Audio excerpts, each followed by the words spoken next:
Hey guys, what is up? It is me, Pager, here once again with another video on The Flash Season 4, and this is going to be my review for episode 19 of this season, otherwise entitled Fury Road. But of course, before we get into the rest of the video, if you've not watched the episode, go watch it, then come back to this video later on, because we're going to be going over the big parts of this episode, which obviously include spoilers. But if you are continuing on with the video because you've watched the episode, be sure to let me know in the comment section down below your various opinions on this episode. What did you like? What didn't you like? Just your general thoughts on the episode. Just let me know downstairs, I guess, in the comments. And of course, if you're going to enjoy the video, it'd be awesome if you could drop a like on it and subscribe to the channel if you're new. And just a bonus, I know it's me sucking up to you guys if you're watching, but it is my birthday today, so it would be awesome if you could drop a like on the video, just to show your support for that. But anyway, last episode was one of the big episodes of the season where basically, just to get into the gist of it, we saw DeVoe basically get every single metahuman power apart from Fallout, because obviously we deal with him in this episode. But the big moment was obviously Ralph Dibny being taken because he was one of the bust metahumans. Very emotional scene that obviously was going to carry on over into this episode. But last episode we also saw Harry go to the time vault and inject a lot of dark matter into the thinking cap, which went into him. And we find out in this episode that it is actually resulting in him losing his intelligence, which I was not expecting. I was expecting some sort of mad genius thing happening.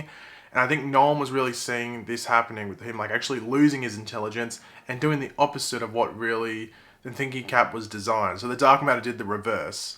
Hey, dark matter reverse flash time vault. But yeah, essentially that sort of storyline continue on in this episode with, Cisco and Harry. Now, we had that opening counselling session, which I wasn't surprised by, just them, the counselling thing actually happening, because I think it suits what happened, Ralph died, people grieving. I found it weird it was just Barry and Iris in the first one. There is one at the end, which is that makes sense why it's Barry and Iris. That was the correct one to just have them two. The beginning, I thought was a bit weird. Why wasn't everyone there? Or at least maybe Cisco and Caitlin along with Barry and Iris. Those four should have been there. Maybe not Wells, because it's Wells, and maybe not Joe, because he didn't hang around with Ralph as much in regards to this season, even though we knew him beforehand.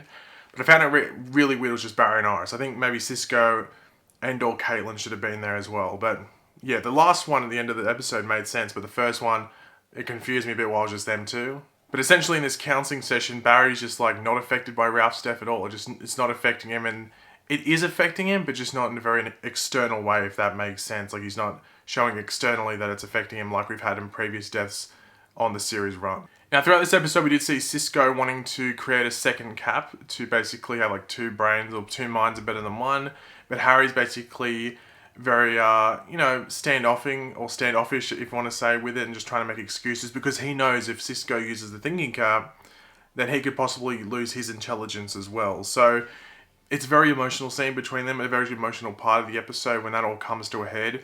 And, Harry reveals to Cisco what's going on, and then Harry's, is planning to basically bail because he doesn't see his worth. He doesn't see his worth on Team Flash, because before, using the thinking cap, he was the smart guy. He would come up and be able to figure out ways to either outsmart villains or figure out a way to beat them. But without his intelligence, he's just a schmuck. He's no one. While you got Barry, who's got speed, vibe, who can do breaching and stuff. Even Caitlin, she's got other things that maybe Harry wouldn't be able to do, even if she isn't Killer Frost and stuff, the medical side. So Harry just doesn't feel his worth if he loses his intelligence, which makes sense, which makes him want to run away. The scene with him and Cisco was really good, and Harry's going to reveal to Team Flash what's going on with him next episode, and I'm looking forward to that. But yeah, the meat and potatoes of this episode essentially revolves around, Fallout being the last bust meta, and DeVoe essentially being well, we got to go get him. Now, this obviously revolved around going and getting him from Tracy Brand. Now, we knew that Fallout was with Tracy Brand from early this season. I think it was the episode that he was in, episode 10. I think right at the end they said they've shipped him off to Tracy Brand. We don't see her in this episode, which is a bit disappointing. But I guess it would have been weird just getting the actress to film literally 2 seconds in an episode. So I can understand why they didn't bother with that. But this involves an escort to an Argus facility, and we need some help there. We need someone who is good with plans, and also someone that maybe DeVoe wasn't really planning on, coming over. And that, of course, is Leo Snart, aka Citizen Cold from Earth X, which it was nice to have him in this episode. But when we go and actually meet him for the initial part of the episode, he isn't the only one there. We actually have another member from Earth X joining us for the episode, and that is Siren-X, or the Laurel Lance, or Black Siren from Earth X, and she is pretty overpowered. She's more overpowered than, every single time, I put this on Twitter, every single time we meet a new version of Laurel Lance, she just seems to get more overpowered. So we had normal Laurel, then we went to Black Siren, who was a bit more, evil, so that automatically makes it more overpowered because she's willing to do stuff that maybe the Earth 1 Laurel wasn't willing to do. And then we got this Black Siren or Siren-X, who has like supersonic hearing. So she has like the sonic scream, but she also has supersonic hearing. It's like ridiculous. I thought that was really cool. And yeah, she's pretty damn overpowered. We actually do find out that Snart or Leo Snart is actually getting married to Ray, or the Ray that we met in the crossover. So yeah, I guess they tied off that story. For those that didn't know, this is actually Wentworth Miller, who plays the Snart in different forms. This is actually his last contractual episode, so he's actually not on a contract anymore with the CW and all these DC shows. He could come back, but he's not like on a contract where they say, we need to use you in an episode, can you come? He's not on one of those contracts. So if they wanted to get him back, they'd have to ask him in advance, and he'd have to agree to it. So he's not on contract anymore, so that's his last official appearance that we know of for now, that we know he'll be in. And they sort of do that in this episode. They leave off with him in a very like vague way, like, oh, okay, he could come back. I guess it just matters in like if it fits in and whether it's worth doing. But I think we'll see him again. It just might be very random, like we shouldn't expect it to happen. But I'm looking forward to seeing him again whenever that might be, whether it's on The Flash, in a crossover, or Legends or something like that. But throughout this episode, we actually saw Marlize, or the mechanic, trying to basically distract DeVoe from his plan, just trying to get him off. He's playing, like, DeVoe figures it out sort of towards the end, like not flat out, but sort of like hints at it. But she's just trying to get DeVoe off his plan and do some more personal things, because she is obviously scared of what he's trying to do.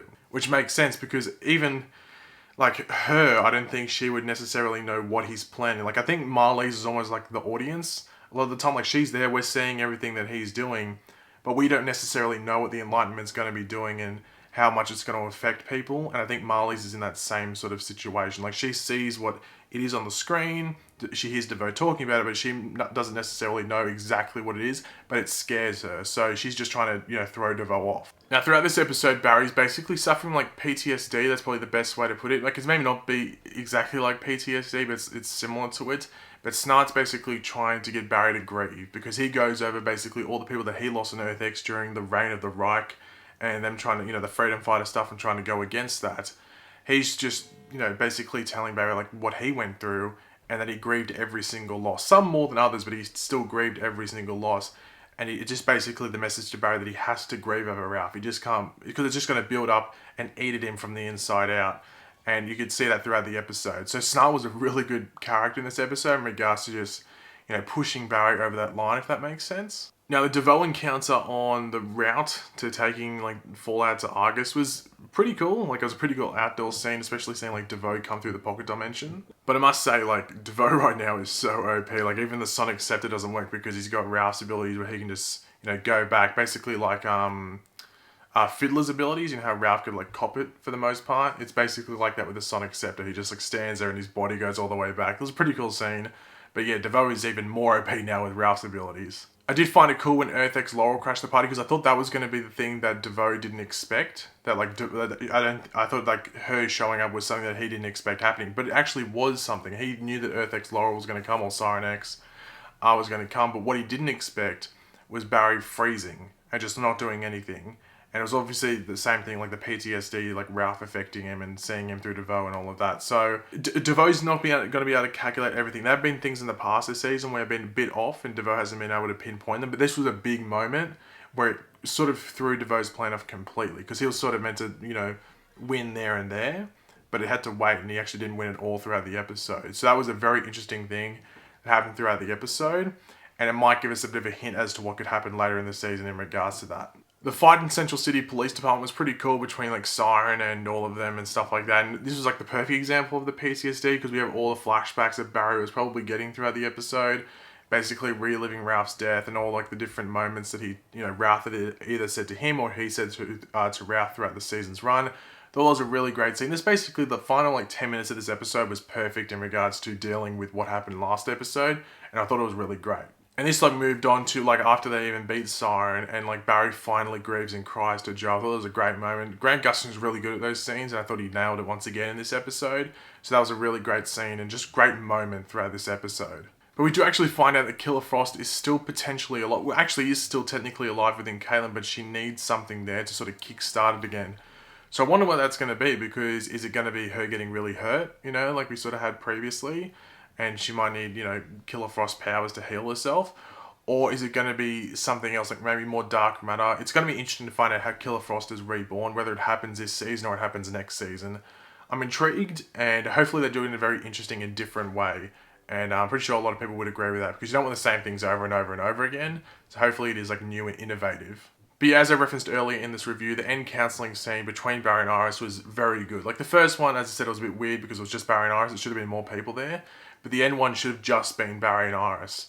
It could have just been Barry, but I think having Iris there helped as well. So Barry and Iris there in the end scene was great. And just Barry coming to terms that he feels responsible. And I personally think he is responsible for it all. Last episode, and I said that in my review, and I've said it in various videos and stuff like that. So I thought that was a great scene, and just, just, I know sometimes Barry can be shat on the show, but it never really comes down to him feeling responsible for something happening, you know what I mean? So I thought this was a great scene.